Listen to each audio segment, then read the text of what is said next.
ಜ್ಞಾನಾನಂದಮಯಂ ದೇವಂ ನಿರ್ಮಲಂ ಸ್ಫಟಿಕಾಕೃತಿಂ ಆಧಾರಂ ಸರ್ವವಿದ್ಯಾನಾಂ ಹಯಗ್ರೀವ ಉಪಾಸ್ಮಹೆ.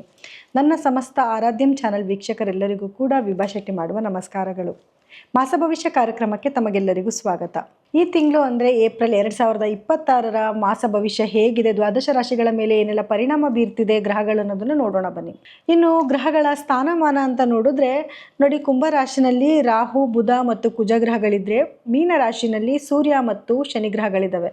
ಅದೇ ರೀತಿ ನಮ್ಮ ಮೇಷ ರಾಶಿನಲ್ಲಿ ಶುಕ್ರ ಗ್ರಹವಿದ್ರೆ, ಮಿಥುನದಲ್ಲಿ ಗುರು ಹಾಗೂ ಸಿಂಹದಲ್ಲಿ ಕೇತು ಗ್ರಹಗಳಿದೆ. ಇದರಲ್ಲಿ ಸ್ಥಾನಮಾನ ಚೇಂಜ್ ಆಗಿದೆ ಅನ್ನೋದ್ರ ಬಗ್ಗೆ ನೋಡಿದ್ರೆ ನೋಡಿ, ಮೊದಲನೇದಾಗಿ ಇದೇ ತಿಂಗಳ 2ನೇ ತಾರೀಕು ಕುಜಗ್ರಹವು ಕುಂಭ ರಾಶಿಯಿಂದ ಮೀನ ರಾಶಿಗೆ ತನ್ನ ಪ್ರವೇಶನ ಬೆಳೆಸಿದ್ರೆ, ಇದೇ ತಿಂಗಳ 11ನೇ ತಾರೀಕು ಬುಧ ಗ್ರಹ ಕುಂಭದಿಂದ ಮೀನಕ್ಕೆ ತನ್ನ ಪ್ರವೇಶನ ಬೆಳೆಸ್ತಾರೆ.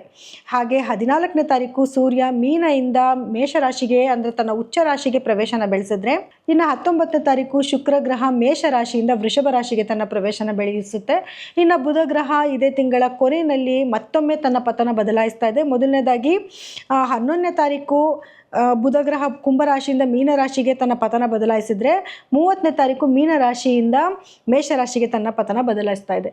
ಸೊ ಈ ತಿಂಗಳಲ್ಲಿ ಸಾಕಷ್ಟು ಗ್ರಹಗಳ ಬದಲಾವಣೆ ಇರೋದ್ರಿಂದ ದ್ವಾದಶ ರಾಶಿಗಳ ಮೇಲೆ ಏನೆಲ್ಲ ಫಲಗಳನ್ನ ನಾವು ನೋಡ್ಬೋದು ಅನ್ನೋದನ್ನ ನೋಡೋಣ ಬನ್ನಿ. ಇನ್ನು ಕಟಕ ರಾಶಿನಲ್ಲಿ ಹುಟ್ಟಿರೋರಿಗೆ ಏಪ್ರಿಲ್ ತಿಂಗಳ ಭವಿಷ್ಯ ಹೇಗಿರುತ್ತೆ ಅಂತ ನೋಡಿದ್ರೆ ನೋಡಿ, ಕಟಕ ರಾಶಿಯವರಿಗೆ ಈ ತಿಂಗಳಲ್ಲಿ ಕೆಲವೊಂದು ಉನ್ನತವಾದ ಪರಿಸ್ಥಿತಿನ ನೋಡ್ಬೋದು. ಆದರೆ ಖರ್ಚು ಅನ್ನೋದು ಇದ್ದೇ ಇರುತ್ತೆ. ಯಾಕಂದರೆ ಗುರು ನಿಮಗೆ 12ನೇ ಮನೇಲಿ ಸ್ಥಿತನಾಗಿದ್ದಾನೆ, ಖರ್ಚು ಜಾಸ್ತಿ ಇರುತ್ತೆ. ಜೊತೆಗೆ ಯಾರನ್ನ ವಿದೇಶ ಪ್ರಯಾಣ ಮಾಡ್ತಾ ಇದ್ದೀರಾ, ಎಜುಕೇಷನ್ ಪರ್ಪಸ್, ಅದರಲ್ಲೂ ಏನು ಎಜುಕೇಷನ್ಗೋಸ್ಕರ ಹೋಗ್ತಾ ಇದ್ದೀರಾ ಅಂತಂದರೆ ಉತ್ತಮವಾದ ಒಂದು ಸಮಯ ಆಗಿರುತ್ತೆ. ಕೆಲವರೆಲ್ಲ ಏನು ಮಾಡಿರ್ತಾರೆ ನೋಡಿ, ತುಂಬ ದಿವಸಗಳಿಂದ ಅವ್ರಿಗೊಂದು ಕನಸಿರುತ್ತೆ, ಏನೋ ಮಾಸ್ಟರ್ಸ್ ಮಾಡಬೇಕು, ಫಾರಿನ್ಗೆ ಹೋಗಬೇಕು, ಅಲ್ಲೋಗಿ ಓದಬೇಕು ಅನ್ನೋದು ಇರುತ್ತೆ. ತುಂಬ ದಿವಸ ಪ್ರಯತ್ನ ಪಟ್ಟಿರ್ತಾರೆ, ಆಗಿರೋದಿಲ್ಲ.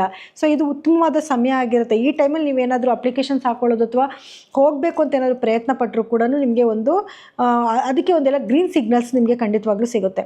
ಇದ್ರ ಜೊತೆಗೆ ಏನು ಅಂತಂದರೆ, ನಿಮಗೆ 8ನೇ ಮನೆಯಲ್ಲಿ ರಾಹುವಿನ ಒಂದು ಸಂಚಾರ ನಡೀತಿದೆ. ಆರೋಗ್ಯದಲ್ಲಿ ಸ್ವಲ್ಪ ಏರುಪೇರುಗಳಾಗುವಂಥದ್ದು, ಅದರಲ್ಲೂ ರಕ್ತಕ್ಕೆ ಸಂಬಂಧಪಟ್ಟಿರುವಂಥದ್ದು, ಸ್ಟಮಕ್ ಇನ್ಫೆಕ್ಷನ್ ಆಗುವಂಥದ್ದು, ಸ್ಕಿನ್ ಡಿಸೀಸ್ ಬರುವಂಥದ್ದು, ಇದನ್ನು ನೀವು ಈ ತಿಂಗಳಲ್ಲಿ ಎದುರಿಸಬೇಕಾಗಿ ಬರುತ್ತೆ. ಇನ್ನು ನಿಮಗೆ 9ನೇ ಮನೆಯಲ್ಲಿ ಸಾಕಷ್ಟು ಗ್ರಹಗಳು ಮತ್ತು 10ನೇ ಮನೆಯಲ್ಲಿ ಸಾಕಷ್ಟು ಗ್ರಹಗಳು ಇರೋದ್ರಿಂದ ಒಂದು ಅದೃಷ್ಟನೂ ತೊಗೊಂಬಂದು ಕೊಡುತ್ತೆ. ಕೆಲಸನೂ ತುಂಬ ಚೆನ್ನಾಗಿ ಮಾಡ್ತೀರ, ಒಳ್ಳೆ ಲಾಭನೂ ಕೂಡ ಈ ತಿಂಗಳಲ್ಲಿ ನೀವು ನೋಡ್ತಾ ಇರ್ತೀರ.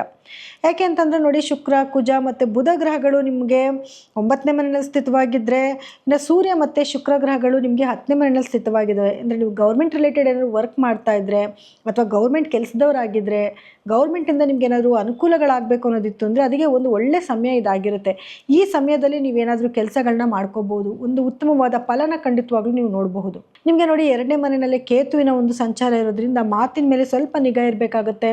ಫ್ಯಾಮಿಲಿಯಿಂದ ಏನೋ ಸ್ವಲ್ಪ ಡಿಟ್ಯಾಚ್ ಆಗಿರೋದು ಅಥವಾ ಕೆಲಸದ ನಿಮಿತ್ತ ಎಲ್ಲೋ ಹೊರಗಡೆ ಹೋಗುವಂಥದ್ದು, ಅಲ್ಲೆಲ್ಲೋ ಸ್ಟೇ ಮಾಡಬೇಕಾಗಂತ ಪರಿಸ್ಥಿತಿ ಕೂಡ ಬರ್ಬೋದು. ಅಂದರೆ ಫ್ಯಾಮಿಲಿಯಿಂದ ಸ್ವಲ್ಪ ಅವೇ ಇರಬೇಕಾಗಿ ಬರುತ್ತೆ. ಅಥವಾ ಫ್ಯಾಮಿಲಿನಿಂದ ಏನೋ ನೀವೇ ಸ್ವಲ್ಪ ಮಾತುಗಳು ಬಿಟ್ಬಿಡೋದು, ಇವ್ರ ಜೊತೆ ಮಾತಾಡಲ್ಲ, ಅವ್ರ ಜೊತೆ ಮಾತಾಡಲ್ಲ, ಈ ರೀತಿಯೂ ಕೂಡ ಆಗೋ ಸಾಧ್ಯತೆಗಳು ಕೂಡ ಇರುತ್ತೆ. ಆದರೆ ತುಂಬ ಸ್ಪಿರಿಚುವಲ್ ಟ್ರಾವೆಲ್ನ ಮಾಡ್ತೀರಾ, ನೀವು ಯಾವುದೆಲ್ಲ ದೇವಸ್ಥಾನಗಳಿಗೆ ಹೋಗಬೇಕು ಅಂದ್ಕೊಂಡಿದ್ರೆ ಆ ದೇವಸ್ಥಾನಗಳಿಗೆ ಹೋಗುವಂಥದ್ದು, ಆ ರೀತಿಯಾದ ಒಂದು ಯಾರೆಲ್ಲ ಸೈನ್ಸ್ ವಿದ್ಯಾರ್ಥಿಗಳಿದ್ರೆ ಅವ್ರಿಗೆ ತುಂಬ ಉತ್ತಮವಾದ ಒಂದು ಸಮಯ ಆಗಿರುತ್ತೆ. ಆಳವಾದ ಅಧ್ಯಯನ ಮಾಡ್ಕೊಳ್ಳುವಂಥ ಒಂದು ಟೈಮ್ ಆಗಿರುತ್ತೆ. ಕೇತು ಯಾವಾಗಲೂ ಏನಾದರೂ ಒಂದನ್ನು ಕಲಿಯೋದನ್ನ ಸ್ವಲ್ಪ ಪ್ರಚೋದನೆ ಮಾಡ್ತಾನೆ. ಸೊ ಹಾಗಾಗಿ ವಿದ್ಯಾರ್ಥಿಗಳು ಅಷ್ಟೇ ಎಜುಕೇಷನಲ್ಲಿ ಸ್ವಲ್ಪ ಎಫರ್ಟ್ ಹಾಕಿ ಓದಿದ್ರೆ ಸಾಕು, ಒಳ್ಳೆ ಮಾರ್ಕ್ಸ್ನ ತೊಗೊಳ್ಳೋವಂಥ ಒಂದು ಟೈಮ್ ಆಗಿರುತ್ತೆ. ಅದೇ ರೀತಿ ರೈತರು ಅಂತ ಬಂದಾಗ ರೈತರಿಗೆ ಸ್ವಲ್ಪ ಹಿನ್ನಡೆ ಅಂತ ಹೇಳ್ಬೋದು. ಒಂದು ಸ್ವಲ್ಪ ದಿನಗಳು ಕಳೆದ್ರೆ ಖಂಡಿತವಾಗ್ಲೂ ನೀವು ಕೂಡ ಯಶಸ್ಸನ್ನು ನೋಡಬಹುದು. ಯಾಕಂದರೆ ನಿಮಗೆ ನೋಡಿ, ಸೂರ್ಯ ಬಂದು ನಿಮಗೆ 10ನೇ ಮನೆಯಲ್ಲೇ ಸಂಚಾರ ಮಾಡ್ತಾ ಇರೋದ್ರಿಂದ ಮತ್ತು ಕುಜಗ್ರಹ 9ನೇ ಮನೇಲಿ ಇರೋದ್ರಿಂದ ಭೂಮಿಗೆ ಸಂಬಂಧಪಟ್ಟಿದ್ದ ವ್ಯವಹಾರಗಳಲ್ಲಿ ನಿಮಗೆ ಯಶಸ್ಸನ್ನು ತೊಗೊಂಬಂದು ಕೊಡ್ತಾನೆ. ಆದರೂ ಕೂಡ ಬೆಳೆದ ಬೆಳೆನಲ್ಲಿ ಸ್ವಲ್ಪ ನೀವು ಅಂದ್ಕೊಂಡಿರೋಷ್ಟು ನಿಮಗೆ ಅಂದ್ಕೊಂಡಂಥ ಬೆಲೆ ನಿಮಗೆ ಸಿಗದೇ ಇರ್ಬೋದು. ಅದೊಂದನ್ನು ನೀವು ಈ ಒಂದು ತಿಂಗಳಲ್ಲಿ ನೀವು ಎದುರಿಸ್ಬೇಕಾಗಿ ಬರುತ್ತೆ. ಇನ್ನು ಮನೆಯ ವಾತಾವರಣ ಅಂತ ಬಂದಾಗ ಮನೆ ವಾತಾವರಣ ತುಂಬ ಚೆನ್ನಾಗಿರುತ್ತೆ. ಮನೇಲಿ ಎಲ್ಲರದು ಜೊತೆ ಪ್ರೀತಿ ವಿಶ್ವಾಸದಿಂದ ಇರೋವಂಥದ್ದು ಕೂಡ ಆಗುತ್ತೆ. ಅದು ಕೇತುವಿನ ಪರಿಣಾಮ ನಾನು ಆಗಲೇ ಹೇಳಿದೆ.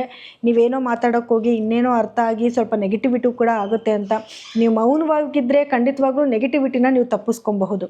ಇನ್ನು ಆರೋಗ್ಯದ ವಿಷಯ ಅಂತ ಬಂದಾಗ ಸ್ವಲ್ಪ ನಿಮಗೆ ರೆಸ್ಟ್ಲೆಸ್ ಫೀಲ್ ಆಗುವಂಥದ್ದು, ಶುಗರ್ ಏನಾದರೂ ಇತ್ತು ಅಂದರೆ ಅದು ಜಾಸ್ತಿ ಆಗೋ ಸಾಧ್ಯತೆಗಳಿರುತ್ತೆ. ಆ ವಿಚಾರದಲ್ಲಿ ಸ್ವಲ್ಪ ಕೇರ್ಫುಲ್ ಆಗಿರಿ.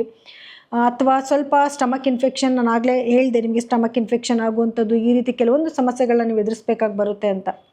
ಇನ್ನು ಪರಿಹಾರ ಏನು ಮಾಡ್ಕೋಬೇಕು ಅಂತ ನೋಡಿದ್ರೆ ನೋಡಿ, ಪರಿಹಾರವಾಗಿ ನೀವು ರಾಹುವಿನ ಆರಾಧನೆ ಮಾಡುವಂಥದ್ದು, ಅಂದರೆ ದುರ್ಗಾದೇವಿಯ ಆರಾಧನೆ ಜಾಸ್ತಿ ಮಾಡಬೇಕಾಗುತ್ತೆ.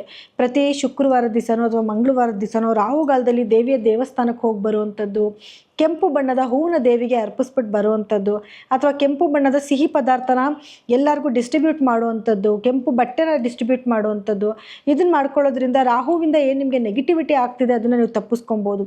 ಅಥವಾ ಧನ್ವಂತರಿ ಮಹಾವಿಷ್ಣುವಿನ ದೇವಸ್ಥಾನಕ್ಕೆ ಹೋಗೋದು, ಅಥವಾ ಮಂತ್ರಗಳನ್ನ ಮನೆಯಲ್ಲೇ ಪಠನೆ ಮಾಡಿಕೊಂಡ್ರೂ ಕೂಡ ನಿಮಗೆ ಅನುಕೂಲ ಆಗುತ್ತೆ.